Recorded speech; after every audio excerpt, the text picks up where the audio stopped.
The senator from Indiana.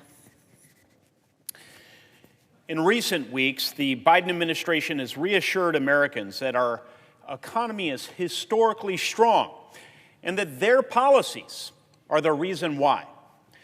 But far away from the White House, most people, I have to say, are unpersuaded. The cost of their bills and the state of their savings simply don't match the rosy picture that the administration presents. There's a reason the rhetoric of this administration is so disconnected from the reality.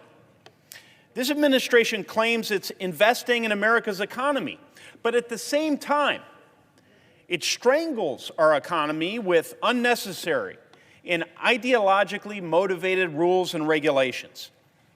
Just ask Hoosier farmers.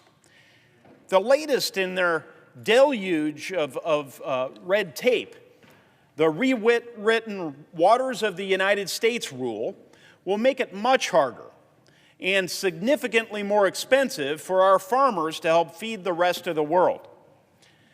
Look at what they had to navigate over just the past few years. A global pandemic, a supply chain stoppage, inflation, and the increased price of inputs. In an industry that's so fundamental to America's prosperity, where margins have for generations been razor thin, why would we create even more uncertainty for our nation's farmers? Because the priorities of environmental ideologues in Washington, D.C. are evidently more important to this administration than the needs of the people who actually work the land, the people who provide our food supply. This isn't part of an agenda that helps Americans. No, it's a bare-knuckle attempt to expand the reach of the federal government over the lives and activities of regular people. Now, my office has recently heard from James Ramsey from Rush County, Indiana. James and his family farm corn, soybeans, and wheat in the east central part of our state. They've been farming and maintaining the same land since the 1860s. They also run a small business helping farmers and counties with drainage installation, ditch digging, and land clearing, improving water quality and soil health in the process. They started out doing minor projects back in 2008, but they've since grown, acquiring their own wheel trencher and commercial plow.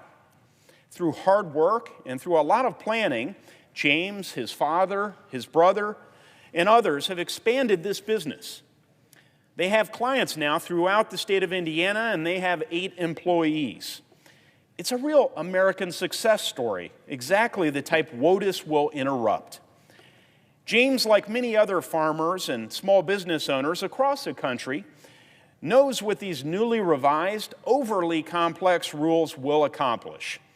They'll accomplish increased overhead, prolonged permitting processes, slowed or even stopped projects, and ultimately laid off employees. James has never had to let a single employee go because of a lack of demand. Instead, he regards his employees as family, and they have their own families to feed. They have their own mortgages to pay, their own homes to heat, and James understands this. This is why one of his greatest fears is having to one day, sometime soon perhaps, walk into his shop and tell one of his guys that he can't keep everyone because of these new regulations. If this new definition of WOTUS stands, that's a strong chance of becoming reality. James might have to make that walk that he so wants to avoid. Listen, our farmers don't want to clear the land or harm its creeks and streams. They want to take care of the soil, what they've been doing for generations. They want to continue to work hard on behalf of their families and ensure that they can continue in this noble profession that their fathers and grandfathers have been involved in. They want to pass this on to their children and grandchildren. But I have to say, our farmers also know quite a bit more about their land than the bureaucrats who wrote this WOTUS rule. As James pointed out, much of Indiana is not naturally drained. Because it was cleared long ago, rain empties into man-made streams and tile drains. We have the highest percentage of subsurface drainage in the entire nation in the state of Indiana. Drainage systems are central to the productivity of our farms. Tangling them up with greater federal regulation could be disaster for our agriculture industry. Farmers like James have been through so much over the past few years. They've hung in there nonetheless. Now, just when they think they've turned another corner, WOTUS resurfaces. And as James said, there's a real fear these new regulations will have an even greater long-term impact than the pandemic or supply chain crisis. Right now, our farmers are asking for clarity, for an even-handed approach to regulation that at once respects the environment and allows them to continue to grow.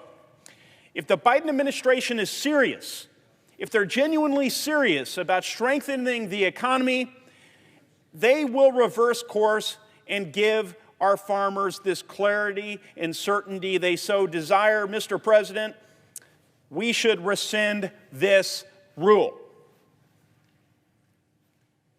Madam President, I yield the floor. The clerk will report the motion to invoke cloture. Cloture motion. We, the undersigned senators, in accordance with the provisions of Rule 22 of the Standing Rules of the Senate, do hereby move to bring to a close debate on the nomination of Executive Counter Number 35, Jonathan James, candidate Gray,